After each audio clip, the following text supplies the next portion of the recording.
இங்கே நிலா கிட்ட சொல்லிட்டு வாமா நம்ம ஒரு வாரம் இருந்துட்டு வரலாம், நான் இப்போ மனசு மாறிட்டேன் அப்படிங்கிறாங்க. ஏன்பா அண்ணி எதுவும் சொன்னாங்களா? அதெல்லாம் ஒன்றும் சொல்லலை அப்படிங்கிறாங்க. சோழன்ட்ட சவால் விட்டுருக்காங்க, கண்டிப்பாக நான் என் பொண்ணை என்கிட்ட பிரிப்பண்டாண்டு. அதே மாதிரி தாங்க அப்படியே அப்பாவை பார்த்து கட்டி பிடிச்சிக்கிறாங்க. ஸோ நிலா வந்து அப்பா அப்பான்னு சொல்லிட்டு நீ என்னை மறந்துட்டியோன்னு நினச்சேம்மா அப்படின்னு அப்பா சொல்ல, அப்பா சொன்ன கையோட அப்பாவும் பிள்ளையும் நல்ல பாசமாக தானங்க இருந்தாங்க. அப்படியே அழுகுறாங்க. சோழனுக்கு வைத்த கலக்குது. ஐயையோ பிரிச்சிருவானா சொன்னது மாதிரியே. எதிரி சீறி வர்ற பாம்பை கூட நம்பலாம். சிரிச்சுக்கிட்டு அப்படியே மயக்கிற பின்னாடி இருக்கவங்கள யாரையும் நம்பக்கூடாதே, நான் என்ன பண்ணுவேன் ஒன்றும் புரியலேன்னு புலம்பிட்டு இருக்க.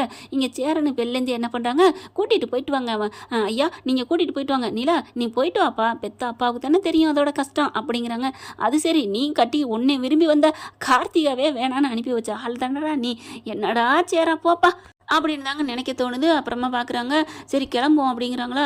அப்போ தான் பார்க்குறாங்க அப்படியே சோழன் என்ன எதிர்பார்த்தாரோ அதே மாதிரி என் நிலா என்ன பண்ணுறாங்க, அப்பா என்னை மன்னிச்சிருங்கப்பா அப்படிங்கிறாங்க. என்னம்மா சொல்கிற, இவங்களுக்கே தெரியுதுங்க வீட்டுக்கு கூட்டி கொண்டு வச்சு அப்படியே லாக் பண்ணாலும் பண்ணுவாங்க. ஏன்னா அம்மா ஏற்கனவே இப்படி தானே வர சொல்லி அண்ணி வர சொல்லி லாக் போட்டாங்க. அப்போ தானங்க எல்லாத்தையும் எரிச்சு எடுத்தாங்க சர்டிஃபிகேட்டெல்லாம், அதெல்லாம் மறந்துடுவாங்களா என்ன. அதனால் என்ன பண்ணுறாங்க, இல்லைப்பா நான் கொஞ்ச நாளைக்கு இங்கே தான்ப்பா இருக்கணும் அப்படிங்கிறாங்க. ஏம்மா எதுக்குமா அப்படின்னு கேட்க, இல்லைப்பா அண்ணாவுக்கு ஒரு பொண்ணு வேணும், இங்கே கல்யாணம் ஆகிற வரைக்கும் நான் இங்கே தான் இருப்பேன். சேரன் அண்ணாவுக்கு கல்யாணம் ஆயிடுச்சுன்னா நான் கண்டிப்பாக வந்துடுறேன்ப்பா. அது வரைக்கும் இங்கேயும் எனக்கு வேலைக்கு இன்டர்வியூ போயிருக்கேன், அதுக்கும் நான் எனக்கு உடனே கூப்பிடுவாங்க, நான் போக வேண்டியது வரும்ப்பா ப்ளீஸ்ப்பா அப்படிங்கிறாங்க. இதெல்லாம் அந்த பம்பரக்க மாட்டேன் ஐடியா கொடுத்ததாங்க அந்த மனோகருக்கு. அதனால தான் அப்படி கெஞ்சி பார்க்குறான். இங்கே பார்த்தீங்கன்னா என்னம்மா அவங்களுக்கு கல்யாணம் ஆகிற வரைக்கும்னா அது நீ எப்போ நடக்குதோ அப்போல்லாம் சொல்லாதீங்கப்பா, கண்டிப்பாக நடக்கும் அப்படிங்கிறாங்களா. அப்போ பார்க்குறாரு, சரி நம்மளே ஒரு பொண்ணை பார்த்து கட்டி வைப்போம் அப்படின்ட்டு. சரி இப்போ என்ன உங்கள் அண்ணாவுக்கு கல்யாணம் பண்ணணும் அவ்வளோதானே. ஆமாப்பா நமக்கு தெரிஞ்ச இடம் 2-3 இடம் இருக்குமா, உறவுலே எங்களுக்கு சொந்தக்காரங்க நிறைய பேர் இருக்காங்க, எங்கள் அண்ணன் பசங்க ஒன்று விட்ட சித்தப்பா பேத்தியெல்லாம் இருக்குது, கண்டிப்பாக அதில் ஒரு நல்ல பொண்ணாக பார்த்து உங்கள் சேரனுக்கு கல்யாணம் பண்ணி வைப்போம் அப்படிங்கிற. அப்பா நிஜமாப்பா நீங்களா சொல்கிறீங்க, நீங்களா அந்த வீட்டு மேலே அக்கறை எடுக்கிறீங்க அப்படி இப்படின்னு சொல்ல பார்க்குறாரு சோழன். இது நடிக்கிறார் அப்படி உங்கள் அப்பேன், இது உனக்கு தெரியல அப்படிங்கிறாங்க.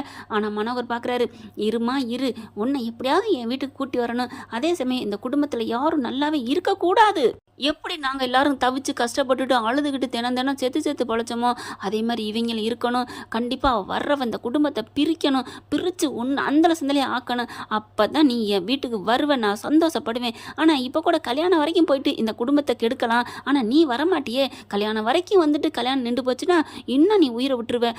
என் புள்ள இவ்வளோக்கு அநியாயத்துக்கு நல்லவளாக இருக்காளே, ரொம்ப நல்லவளாக வளர்த்துவிட்டனே, பணக்கார திமுறோட ஆணவமாக நான் வளர்த்துருக்கணும், தப்பு பண்ணிட்டேன்னு மனோகர் நினைக்கிறாருங்க. நல்ல பிள்ளை வளர கஷ்டப்படுற தாய் தாப்பனை கேள்விப்பட்டிருக்கோம். அழகா முத்து மாதிரி தங்கம் மாதிரி உண்மையிலே நிலாவோட கேரக்டர் செம்மன் தாங்க சொல்லணும். அப்படியே அவ்வளோ பெரிய பணக்காரவங்க அந்த இடத்துல, அதை பணக்காரங்கன்னு சொல்லி தப்புங்க, அது வேஸ்ட்டு. அவங்க ஒரு சேரும் சகதி இருக்க இடம் தானே சொல்லணும். அந்த மாதிரி சேத்துல முளைச்ச செந்தாமரை மாதிரி இந்த பொண்ணு என்ன பண்ணுது, அவ்வளோ நல்ல பொண்ணாக இருக்குது. எப்படி அடக்க உடக்கமாக இங்கே இருக்குது பார்த்தீங்களா. அவங்க அண்ணி ஒரு நாள் இருந்தாலும் அப்படின்னு தானே சொல்லிட்டு ஒரே நாள் தண்ணி கூட குடிக்காமல் ஓடிச்சு. ஆனால் இந்த பிள்ளைக்கு இங்கே விட்டு போக மனசே இல்லை. கொஞ்சோண்டு சோழனை பற்றின நினப்பு காதில் அரும்பு மட்டும் அங்கே நிலா மனசுக்குள்ள பூத்துச்சுன்னு வைங்களேன், பார்க்கவே வேறு லெவலாக இருக்கும். ஆனால் இப்படி சொல்லிடுறாங்க, கண்டிப்பாக நான் அந்த பொண்ணை கூட்டிகிட்டு வரேன்னு சொல்லிட்டு நிலா அப்பா கிளம்புறாங்க. சீக்கிரம் நான் கட்டி கூட்டிகிட்டு போக வேண்டாம் அப்படின்ட்டு கிளம்ப போகும்போது சோழன் பார்க்குறாரு, என்ன பாஸ் உங்கள் பொண்ணு ஊற்றிக்கிச்சா, உங்களுக்கு சங்குதை வச்சிருச்சா அப்படிங்கலட்டே, இன்னும் ஒரு வாரண்டா இருடா, கல்யாணத்தை முடிச்சுட்டு வரேன்னு சொல்லியிருக்கா, கல்யாணத்தை முடிச்சுட்டு கண்டிப்பாக என் பொண்ணை கூட்டிகிட்டு போக வேண்டாம் அப்படிங்கிறாங்க. பார்க்கலாம் பாசே பார்க்கலாம் அப்படின்ட்டு அனுப்பி வைக்கிறாரு. ஐயோ கடவுளே, நான் அவர்கிட்ட சவால் விட்டுட்டேன், நிலா நீ தான் மனசு வைக்கணும், என்னை விட்டு நீ போயிடாதடி அப்படின்னு சொல்லிட்டு மனசுல நினைக்கிறாரு சோழன். ஓகே ஃப்ரெண்ட்ஸ், பார்க்கலாம், இப்படி தான் போகலாம். இந்த பதிவு உங்களுக்கு பிடிச்சிருந்துச்சுன்னா உங்கள் பொண்ணான கையில் ஒரு லைக்கை போட்டு சப்ஸ்கிரைப் பண்ணிடுங்க. Thank you friends.